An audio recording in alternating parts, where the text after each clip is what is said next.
Welcome to the show. My name is Charlton with Big C. This is Charlton N. Live on the Big C Sports Network, on the #1 network in the United States of America. And Big C Sports has been voted the #1 sports show in the universe, according to Big C and them good old boys down south. I want to say bienvenidos to all of our listeners in Latin America, also across the pond, in London, England, as well as Paris, France. Of course, you good old boys in Canada. We love you in Africa, the Big C tribe. But there's no one we love more than the good old boys down south in the land of the free and the home of the brave on a beautiful March the 2nd, 2020. Rondo Deportes, Big C. How's it going for you good old boys down south? Well, Charlton, I've been sitting around here all day long reminiscing about a Smokey Robinson song, The Tears of a Clown, because it's been raining so hard down here. Yeah, I think he had different tears. He thought he was being played, Big C. But it's all fair and love and war. I want to say today's show is sponsored by your Northern California Cadillac dealers, home of the all-new Cadillac Escalade, the standard of the world. And when you go by and test drive yours, tell them Charlton and Big C sent you, as well as a fleet of Cadillac cars. Big C Sports also is powered by Google. And Alexa, just say Google, or Alexa, play Big C Sports Podcast. You will hear from our sponsors. You will hear welcome to the show. I will introduce Big C as the Mystic, and he will do his thing. And I really appreciate the way things are growing with Big C Sports. You can follow Big C Sports on Xfinity, Comcast TV, Roku TV, Fire TV, smart TVs all over the universe. Really appreciate the way things are going with Big C Sports. So you said Smokey Robinson, Tears of a Clown. Was it really a clown, or was it raining? What does that mean anyway? Because I'm from the West Coast. It doesn't rain much out here, Big C. Your thoughts? Well, it was raining so much. I mean, the clown was standing there with his makeup running and everything, and it looked like it was rain from the tears and stuff. Yeah, I figured that out too. One time, I remember going out to a prom. I was in high school, and I was just looking for backup support. So I invited three of my favorite female friends at that time, Big C. They were just friends of mine, so I asked them all if they wanted to go to the prom. They all said yes, but my knucklehead, they all knew each other, so they said no when they found out I was a clown crying. Does that make any sense, Big C? Your thoughts? You got stood up in return. Yeah, I got clown is what that means, so I learned a lot from that lesson. I also want to make sure that we give out this military veterans crisis line. It's a hotline number, and they have people who are experienced at helping veterans and their loved ones to get some help. 800-273-8255. That's 800-273-8255. Or you can text 838-255. That's 838-255. If you are online, simply go to veteranscrisisline.net. That's veteranscrisisline.net, and they can hopefully get some help. Big C, why is that so important to you?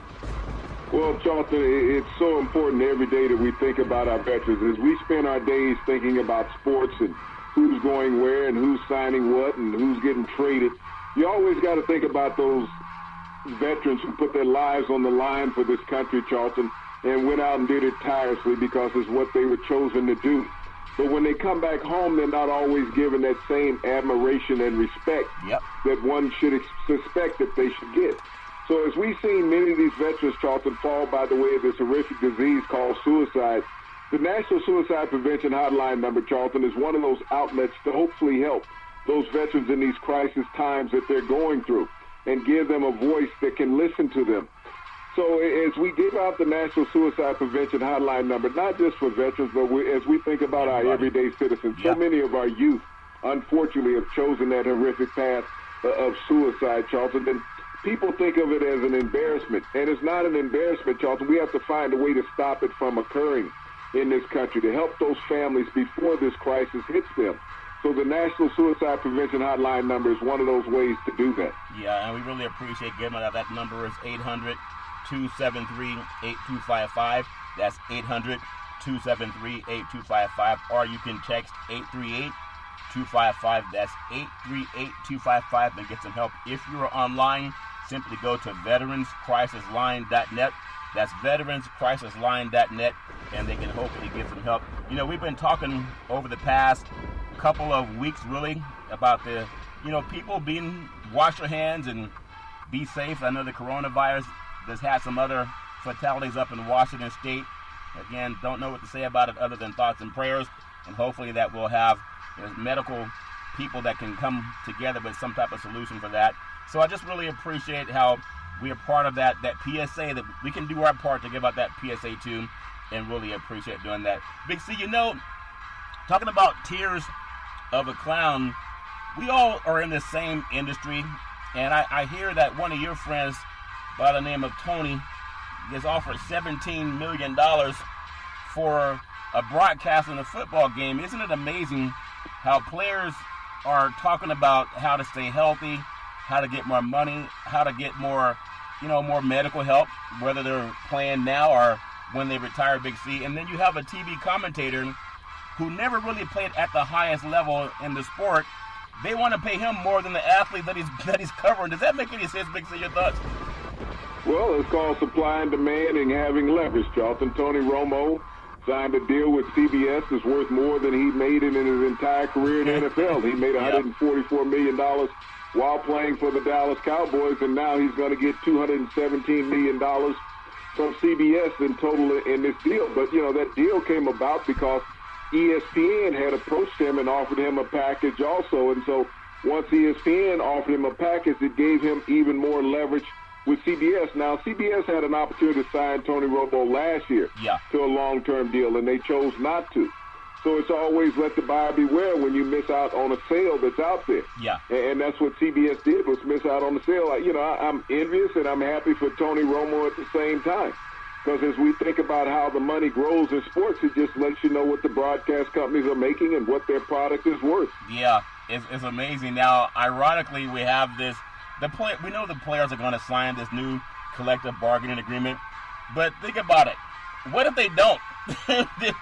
What if we actually went through it happened before. I know it's not going to happen, but could you imagine if the players, the ones that realize, wait a minute, here's a guy that was never good enough to win a Super Bowl like we are, or a guy that was not the top quarterback in the league when he played in the league, but now that he's on TV, of course, make all the money you can. I would love to make that kind of money, $17 million a year.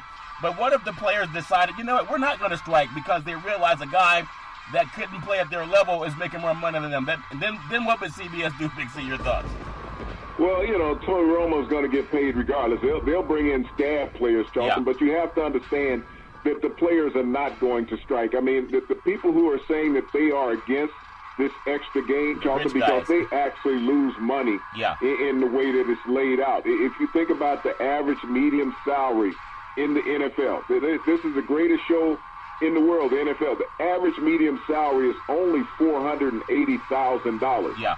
So if the owners are telling everybody, we're going to increase everyone's salary $100,000 for this, so you're a medium player, Charlton, you're getting a 20% boost and actually a 22% boost in income for playing one extra game. Why would you turn that down?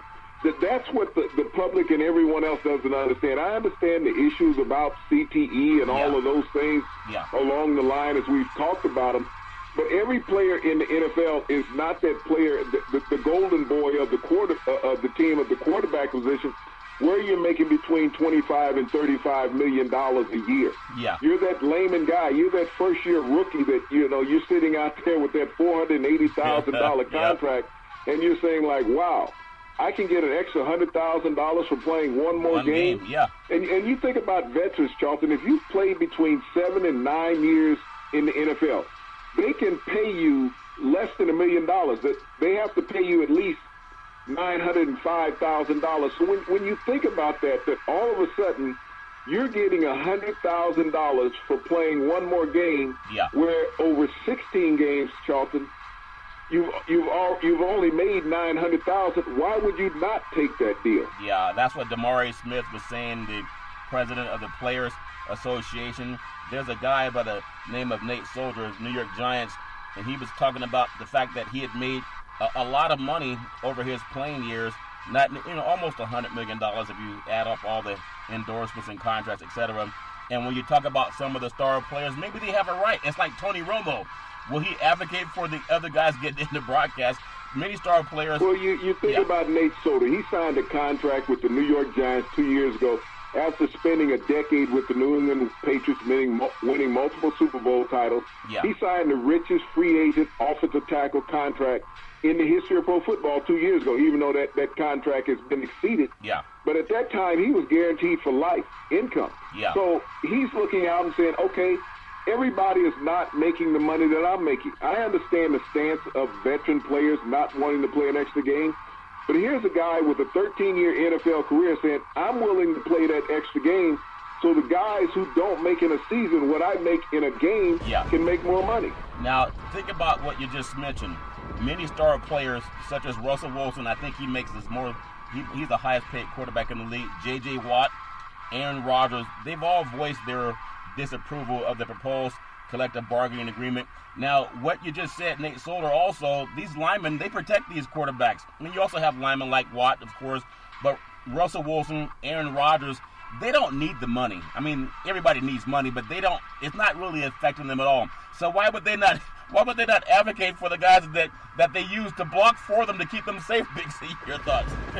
The reason why, Charlton, is because now Russell Wilson, Aaron Rodgers, J.J. Watt, even Nate Solder, they got to go play an extra game for $100,000. Yeah. That's the reason why they're not pushing for this expansion of the season, Charlton. The average NFL salary, and that's taking those big money quarterbacks, tossing them in the mix. Yeah. The average salary is about $2.7 million. Think about that, $2.7 million between 53 players on each team. You know that everybody is not getting $2.7 million because there's no starting quarterback in the NFL that's getting $2.7 million other than Dak Prescott down in Dallas. Yeah. So when you look at that scenario, the average salary in baseball is $4 million. Yeah. The average salary in the NBA is $7.1 million. And yet you come back to the NFL, which is paralleling, a third of what the NBA players are making. Yeah. But the medium salary, like I said, is $480,000. That's a rookie on the roster. That's the max. That's the minimum he can make is $480,000 spread out over 16 weeks. Yeah. Now you take that and you compare it to a guy that you side by side in position on. Say he's making $4.8 million. Yeah. You're doing the same thing that he's doing, Charlton, and you're only getting 10% of what he's getting. Yeah. So, your weekly check, it's not a $40,000 check when it comes down. You might be getting $22,000 a week after taxes. I mean, that's not bad for the layman person, but what a football player has to go through. And then when you think about the third-year players who are only making $680,000, yeah, that's where the discrepancy is. So if somebody's going to tack on $100,000 for your pay for doing the same work, and all you have to do is work one more day a year, who is going to turn that down as a worker in any industry, Charlton? In any industry. There's a lot of people down at local grocery stores, people selling cars, people selling insurance, real estate, school teachers. They're saying these guys complain that they're going to make an extra $100,000 and they don't want the money. I think that's funny because those are the people that buy the tickets. Big C Smith, DeMaurice Smith said the percentage that will go to the players could rise above 48.5% if future earnings, which could mean about a $3 billion to $5 billion increase over the life of the deal. He expressed confidence that players will approve the new deal because they have no choice. The NFL players rep last week voted 17-14-1 to approve the 10-year agreement. I think overall, if you don't have the chance to play NFL football, you can always quit. You can go get a job paying 9 to 5. Big C, that make any sense? Well, a lot of guys back in the day when I was playing, Charlton, they had 9 to 5 jobs. Yeah. That was not an uncommon thing. That players worked 9 to 5. Guys had off-season jobs that they worked to support themselves because the money wasn't good. Yeah. As we talking about the money that they're talking about now, they're talking about giving an extra $100,000 for playing one more game. Yeah. Go back and think about 1983 in the NFL when the average salary was $123,000. Yeah. Okay, $123,000. Now they're talking about giving another $100,000 Yeah. for one more game. Yeah. And like I said, when you sit there and you look at what players are making and don't realize that everybody is not a millionaire in the NFL. Everyone thinks that because when they see a player holding out, getting this huge contract, Just like Dak Prescott is in his pissing contest with the Dallas Cowboys, been there for an entire year. Yeah. Back and forth over, do I get $33 million or do I get $35 million? We're talking about one player squawking for a $2 million differential in his base salary for a year. Yeah. Versus the players who don't make $1 million. Yep. And those players who don't make $1 million, Charlton, are 80% of the roster in the NFL. And that's why I said 20% of the players in the NFL make 80% of the money. Yeah. 80% of the players make 20% of the money. So that's the reason why this will pass and those players will accept it, because even if I'm making $900,000 a year, another $100,000 is going to get me to $1 million. And so I've always wanted to be a millionaire, as a player is sitting there saying. Yeah. And if I'm only making $480,000, now I'm making well over $500,000. Yeah. I'm going to take that money, and it only takes me one more day of work in the year to get to that point. Yes, I'm taking that money hands down. It might mean that Russell Wilson and Aaron Rodgers may get sacked a few more times if they're trying to take money out of the pockets. But it's not even that. Think about it. What did Russell Wilson do last year to the Seattle Seahawks prior to training camp start? He's like, look, I give you 1 week to get my deal done to make me the highest paid player in the NFL. Yeah. Russell Wilson said, I'm not going to play unless you make me the highest paid player in the NFL. So how can Russell Wilson have the audacity to tell players who are making less than $500,000 a year that, no, I'm not going to sign an agreement to get you a pay increase. But I was willing to sit out and leave you guys out there without a quarterback. Yeah. If I couldn't make $2 million a game. Yeah. It's a lot like he, and then also Aaron Rodgers. A lot of guys say, well, these are must-see players, first ballot Hall of Famers, and Aaron Rodgers has a pretty high salary also. Imagine him going back to Milwaukee, Wisconsin, Green Bay, and telling people who don't make $1 million a year for the most part, hey, come out and support the Green Bay Packers and buy tickets to see our game. They are owned by the community. But tell the guy that's working 9 to 5 in Green Bay, Wisconsin, or Madison, Wisconsin, that you don't want the guys that, what they call it, bring the lunch pails to work to make an extra $100,000, Big C. How would that go over well with the Cheeseheads, Big C? Your thoughts? Well, that's what I've been saying, is that how can anybody of any reasonable thought as a player, is you're a high-end player, and they say this is the ultimate team sport, football, where you make the sacrifice for teammates. Right. And you got all the millionaires saying that they don't want the extra salary. Like I said, Charlton, they got to play that game for $100,000. That's what's bothering all the guys who are making over $10 million a year. Yeah. Is that they got to play that game now for $100,000. You're telling me I got to go to work and play for $100,000 an extra work day, where my average check during the season is anywhere from $500,000 to $1 million. Some of them $2 million. That's an insult to them. And that's the pushback that you get, is the guys who have a weekly check coming from the team of $500,000 to $2 million saying, no, I'm not doing that for free. Yeah, tell that to the guys that they pull out that credit card to go support these players. It's something funny. Also, I want to make sure, as we're talking about $1 million, launching the real estate TV show in the spring of 2020. The goal is to recruit 100 real estate brokers to put their property listings on TV, and that means that when you go to your listing appointment, not only can you do the door knocking, some brokers make their agents do that. They send in flyers through the mail. You may get the flyer on your property that has several other properties within a few mile radius of your property. But if you could do the real estate listing TV channel, and then you get that whole market that can see your property on TV. So looking forward to launching that in the spring of 2020. One more thing I want to touch on that DeMaurice Smith talked about also. He represents the players allegedly, and we know that he's the go-between between the players and the owners. But he said these players will sign it because I don't think anyone's made it known how much more money DeMaurice Smith makes when he said, oh yeah, they're going to sign it, Big C. That make any sense? Oh yeah, they pay him. He's a very wealthy man by representing the players, but don't look at DeMaurice Smith as him being the guy, the scapegoat. Yeah. He's only representing the players. All he can do is present a proposal to the players.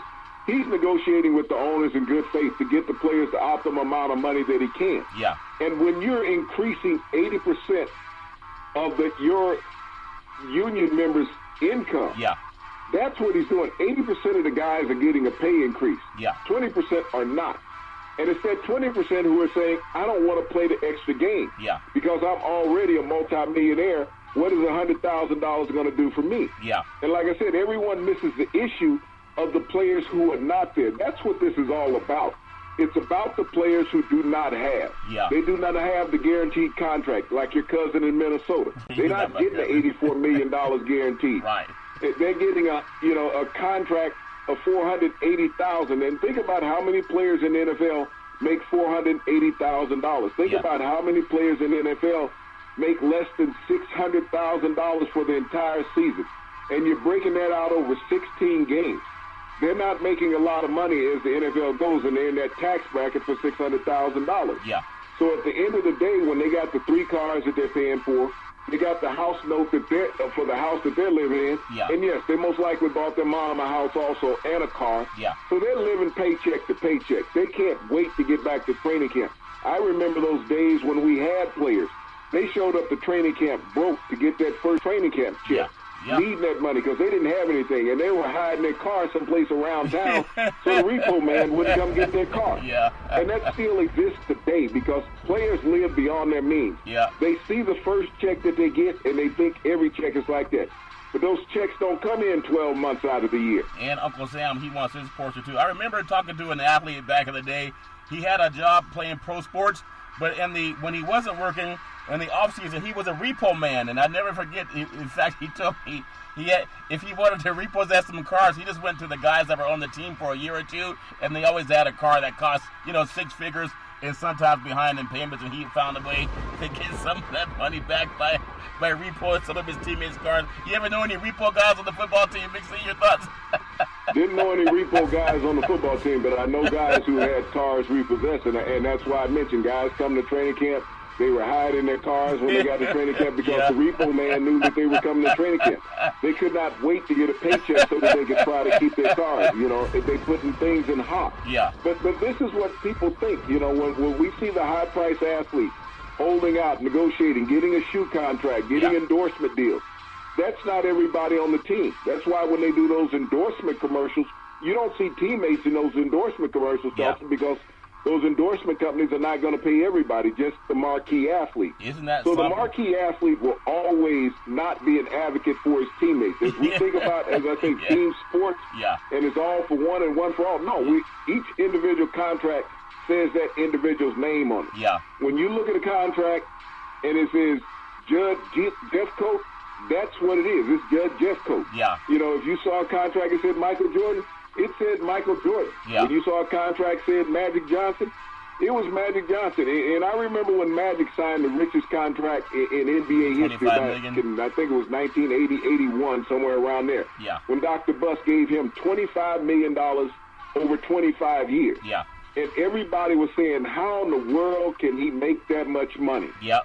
He's going to get $25 million over 25 years.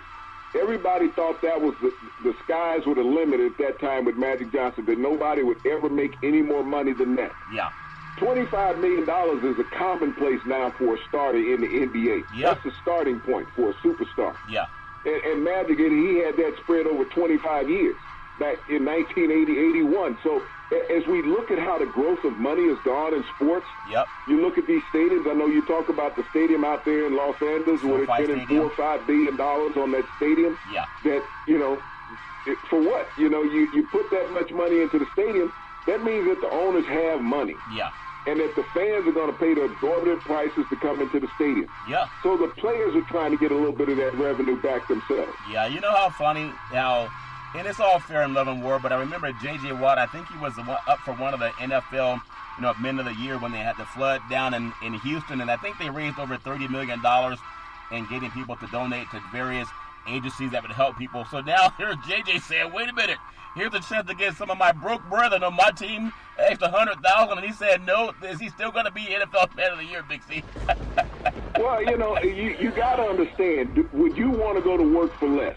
If somebody told you, Charleston, you got to go to work for 5% of what you make, are you going to be willing to go to work? Are you enthusiastic about that? Look at it from that perspective. Yeah. Anybody that listens to our broadcast or any other broadcast, understand what the wealthy are talking about in the NFL. Russell Wilson, if he's not for this, Russell Wilson is going to make $37 million next year, okay? Yeah. $37 million. That means Russell Wilson is going to make about $2.4 million a game. Yeah. Every game that he dresses for, whether he dresses or not, he's going to make $2.4 million. Now all of a sudden they tell you, Russell, game 17, you're only going to make $100,000. Yeah. So how excited are you about that? Well, I'm sure he's excited if it's contingent on playing all the schedule. I mean, there's no load management in His NFL. money's guaranteed. It's not contingent on playing the schedule. His money's guaranteed. Yeah. So his guaranteed money next year, and like I said, at $2.4 million that he's going to make for 16 games. That 17th game, he's only going to get $100,000. Yeah. So he's looking at that, is that I'm taking as much risk for $100,000 as I was taking for $2.4 million. Yeah. No, it's all in each person, like Sam Jackson told us, what's in your wallet. It's not what's in your teammate's wallet. It's all fair and love and war. So they'll pass it, and hopefully that money will help a lot of people coming on board. I just want to touch on, I know we already talked about it, but just clarifying the average of what NFL players make before we get to the Big C pause. Minimum annual salary for a rookie active roster player, a one-year contract, is $480,000. That's a lot of money for Joe Blow, Big C, but not as much for NFL overall. But it is still a lot of money compared to some guys in the Hall of Fame, Big C. Your thoughts? Well, yeah, I mean, but like I said, money's gone up expeditiously over the years. 1983, $123,000 average salary in the NFL. That was the average salary. Right now, the average salary in the NFL is $2.7 million.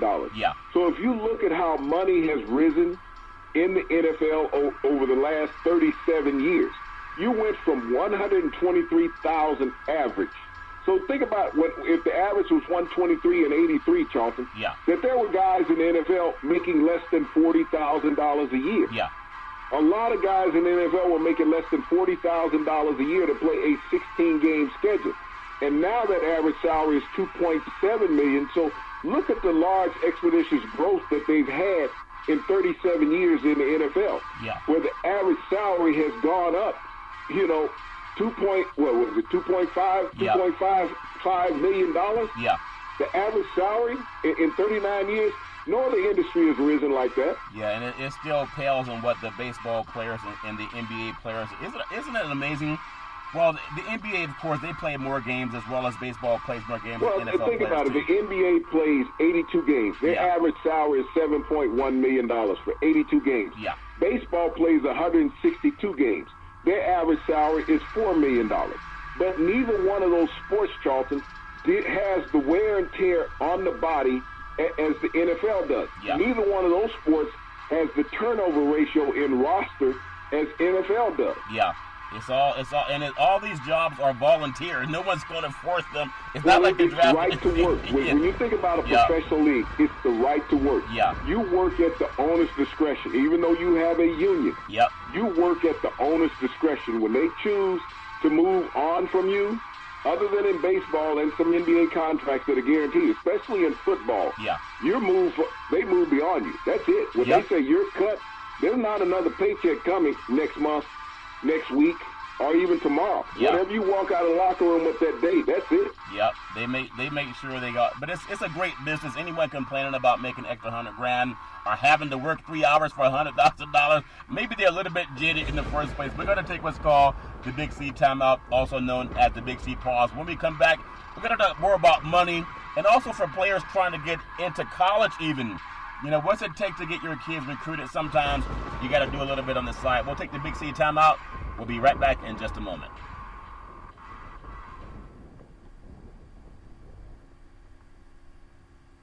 All right, we are back from what's called the Big C timeout, also known as the Big C pause. You can follow Big C Sports 24 hours a day, 7 days a week on the #1 podcast network in the universe, iHeartRadio podcast. You can follow Big C Sports on Apple Podcasts. You can follow Big C Sports on Google Podcasts. You can follow Big C Sports on Spreaker.com. The apps that I love are by Google and Alexa. Just say Google or Alexa, play Big C Sports Podcast. You will hear from our sponsors. You will hear Welcome to the Show. I will introduce Big C as the Mystic, and he'll do his thing. And I really appreciate the way things are going with Big C Sports. You can follow Big C Sports on Xfinity, Comcast TV, Roku TV, Fire TV, Apple TV, and a lot of smart TVs all over the universe. Really appreciate that. Launching a Big C, the real estate listing channel for spring of 2020. The goal is simply to recruit 100 real estate brokers to put their property listings on TV, and that makes you stand out from the brokers that don't do that. And looking forward to that coming in the spring of 2020. I want to just go to something that tripped my mind, how this median salary for all NFL players is actually going to be about $860,000. That's a good thing for a lot of people involved. I don't think it's going to affect anyone at all that's on the coaching staff. I don't think the assistant coaches get to dabble in that money. I know there's also that big separation between the coach and the coach's staff. So I don't know how that's going to affect them, but they also got to play another game. They have their own union. The coaching staff has their own union. Yeah. The coaching staff's union has been much greater than the players' union over the years because they fight for longevity and long-term money. So they're not so much concerned about a one-game check. Yeah. They're more concerned about lifetime check. Yeah, it's a nice problem to have when $100,000 is an insult. You want to give me $100,000? How insulting that is for a lot of good old boys. I want to also just bring up, we talked about this when we opened the show. Again, thoughts and prayers with anyone around the country, in fact, anyone around the world, especially in China, that's dealing with the coronavirus that's been, it's out there. Medical people are trying to figure out how to deal with it. So when you think about this, we're coming up on March Madness, Big C, and there's going to be games all over the country, as well as the soccer games all over the country. Of course, NBA, NFL, baseball. You can't get away from it. They've closed some schools that have just come in contact with that virus. They've closed them. And I know sometimes the media people say, oh, you can't believe everything, but when they close a school, it can be pretty serious. I know there's even had, some issues at Air Force bases where they've quarantined people. You know how we talked about how many people are making millions? $100 million, $200 million, $300 million. Well, should the NCAA, I wonder if they would consider canceling a March Madness or even banning fans if an epidemic broke out in that host city. Now, I know there's some Air Force bases in California that they've had that virus show up. And there's some hospitals in Northern California that have also had that virus show up. And some of those people that showed up at the hospital, they were at that military base where they flew some people in and quarantined them for 14 days. Would the NCAA have a blind eye? Or do you think they would take a chance at ruining $1 billion month, Big C? Your thoughts? Well, Charlton, this comes down to health of the population of America. Yeah. Do you understand the reason why corona hasn't been more prevalent in the United States than it has shown? No. Because it hasn't been tested for. Think about this. Every place that they've tested for coronavirus, it is there. So the U.S. is behind all the rest of the world in testing for the coronavirus. Reason why? Why has always been the fight against the Affordable Care Act, Charlton? You think insurance companies want testing for the coronavirus? No, they don't. Can you imagine what it's going to cost insurance companies having to go out and deal with these type of cases? This is done from a corporate level. And it's going to get to a point in America, Charlton, over the next month. This disease is going to spread rapidly. And in the next month, you think about all of the sports activities that are going to be going on during the next month. We got March Madness starting in a couple of weeks. We got Major League Baseball going on. We got hockey games going on all over this country, college and professional. Just like with baseball, college and professional. We got gymnastic meets. We got the NBA being played. So when we think about the sports world and how many people the sports world brings together on any given night in a confined arena, Charlton, where bacteria is flying everywhere. You got people coughing, sneezing, sweating, everything that you can think about, yelling, that is going on in one of these facilities. Yeah. And it's enclosed. So think about the spread possibilities of any infectious disease in America in these sporting events. Over in Italy, they've banned fans from attending stadiums, Charlton, to try to stem the tide of this corona spreading. Yeah. So this is something that the U.S. is going to have to seriously consider, even though you talk about how many $1 billion are involved in sports.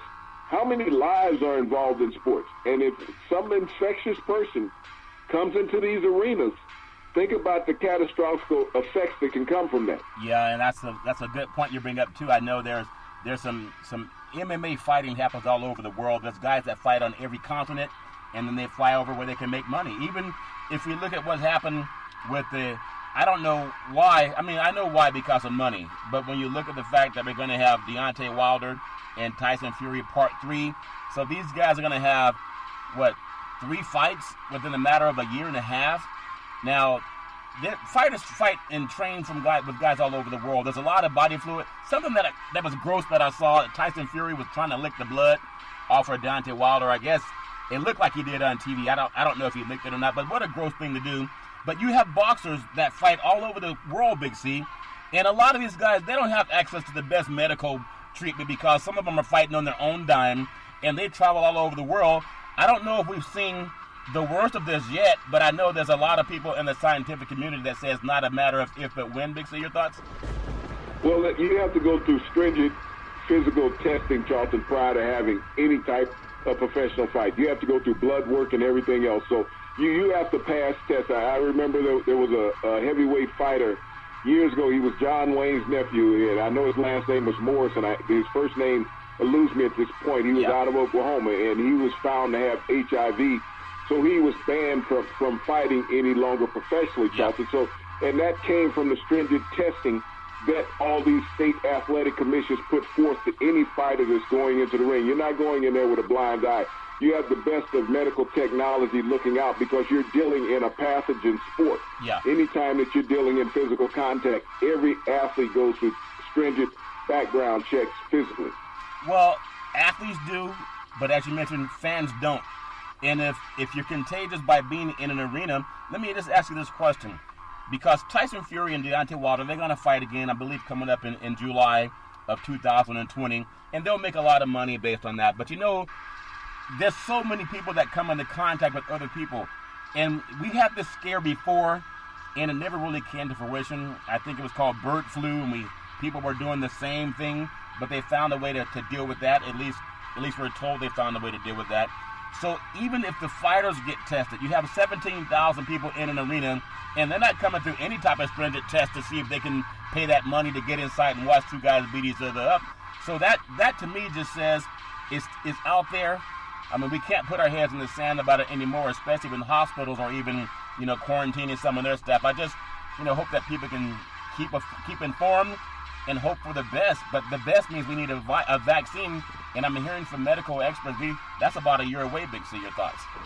But why would you put so much emphasis on the fight? You got NBA games being played every night. You got college basketball games being played every night. Yeah. You got baseball games being played every day. So, I mean, the fight is a long ways away compared to events that are being played daily right now. I mean, right now there's college basketball on. There's NBA basketball on. There's NHL hockey on, college hockey on, women's basketball. So when you think about that, the fight is July. We're talking about the days and the actions of now and March Madness. Are the officials that's involved with these from the conferences, from the NCAA, from the NBA, the commissioners, the NHL commissioners, Major League Baseball, are they going to be considerate of the fans and the players? No. If it comes down to it, if you get a large breakout, I know we have the breakout up in the state of Washington. Yeah. There's no professional teams other than the soccer team that's up there. Right now. Well, the WNBA teams there also. Yeah. But think about it, there was an NBA team there or a hockey team.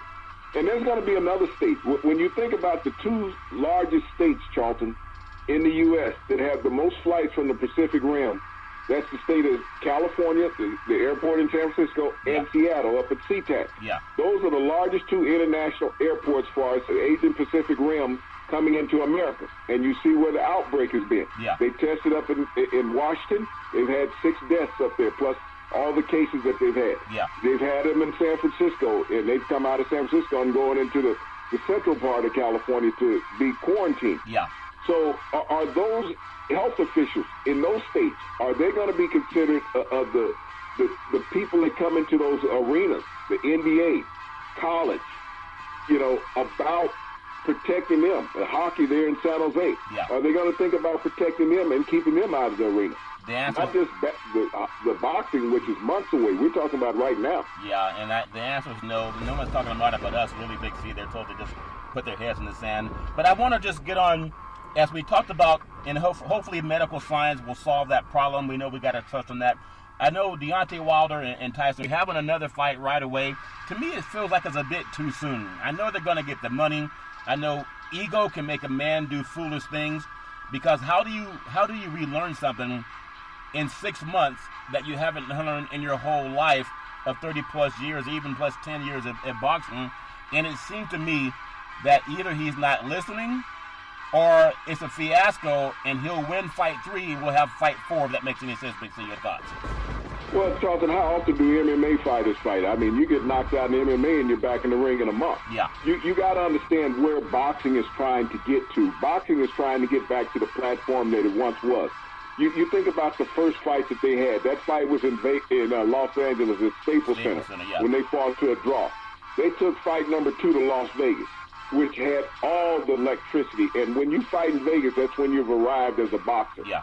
And it was a spectacle that everybody knew that would end in a knockout. Fury won that fight by TKO in the 7th. Yeah. And now they're going to have the trilogy, Charlton, in Vegas again. You think the boxing world is not excited about this, about the anticipation of what can occur? Everybody knows that Fury can outbox Wilder, but they also know that Wilder can take you out with one punch. Yeah. And that's what everybody is looking for in this trilogy, Charlton, that hopefully that Wilder can rebound and find that one magical punch that he could take Fury down in. Yeah. Either way, it's going to be a huge hit. Everybody thought fight 2 was big.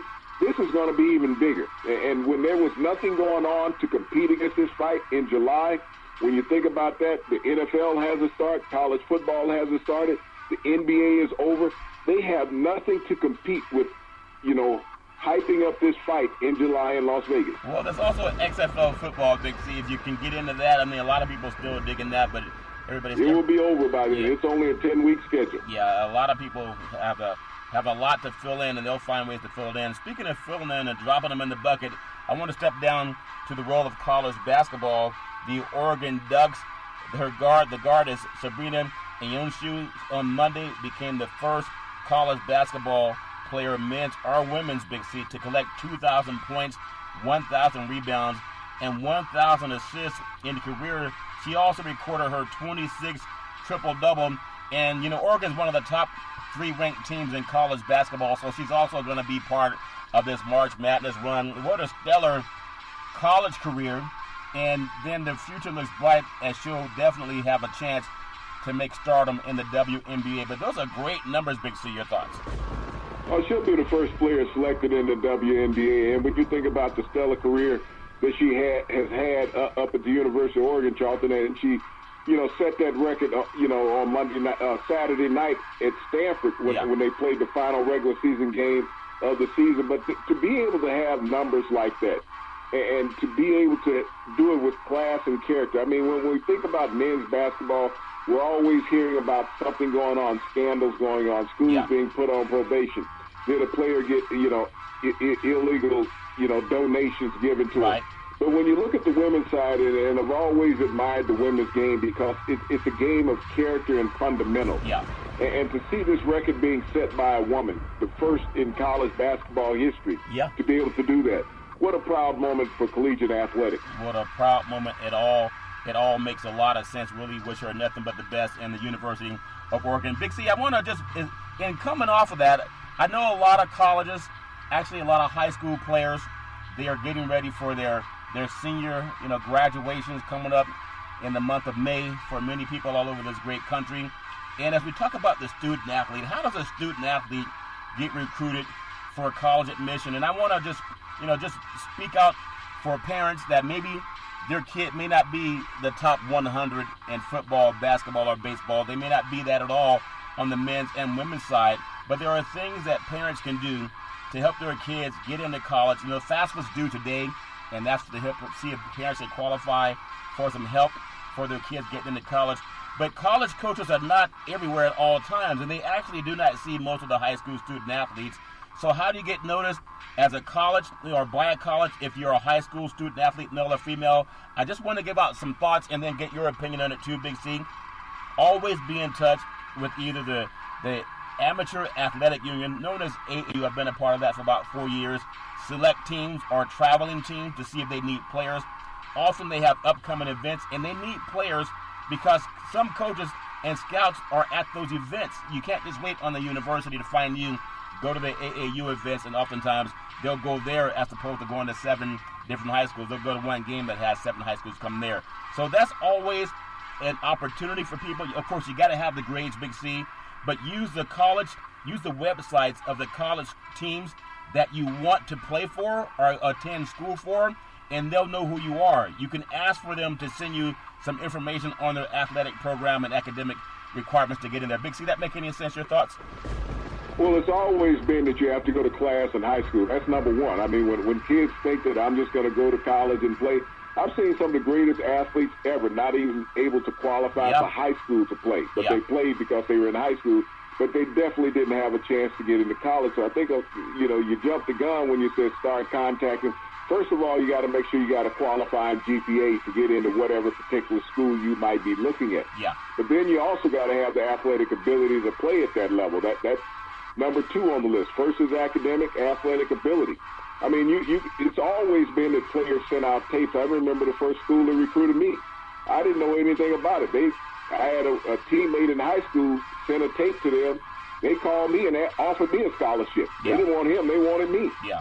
But he was sending out tapes, and I mean, this is something that's always been done, is that high school players have put together highlight reels and stuff and sent them around the country to tapes to universities and trying to get into schools. But the number one thing, you got to have that GPA. Yeah, and most people trying to go to college, you got to make sure the grades are there, because you can send that copy in also to let them know what you're studied and what college courses you've been taking, college prep courses, and that's important. So I want to make sure, because I know that for the most part, if you're in the top 100 list or sometimes top 300, they will find you, but there's less and less scouts going to a Pacific game.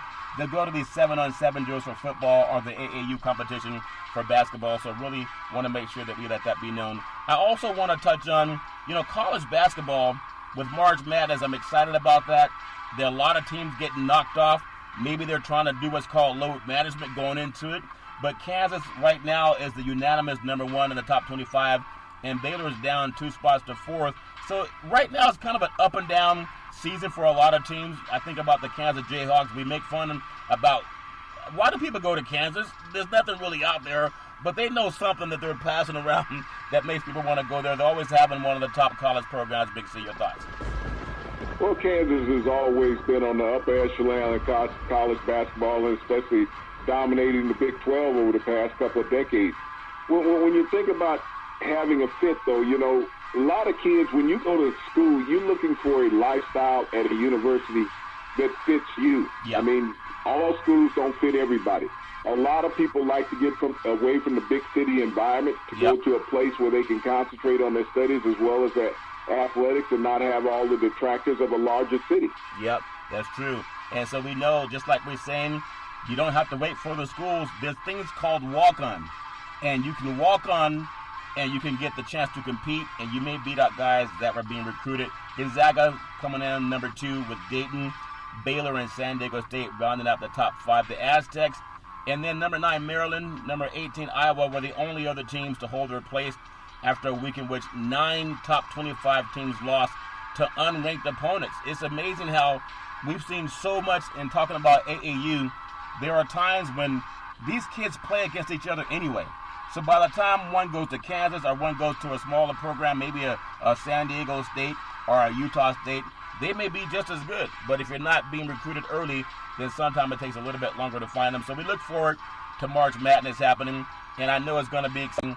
And I'm really sincere in saying to everyone going to games, make sure you keep up on your health. Make sure you're washing your hands, or if you don't feel well, go to the doctor.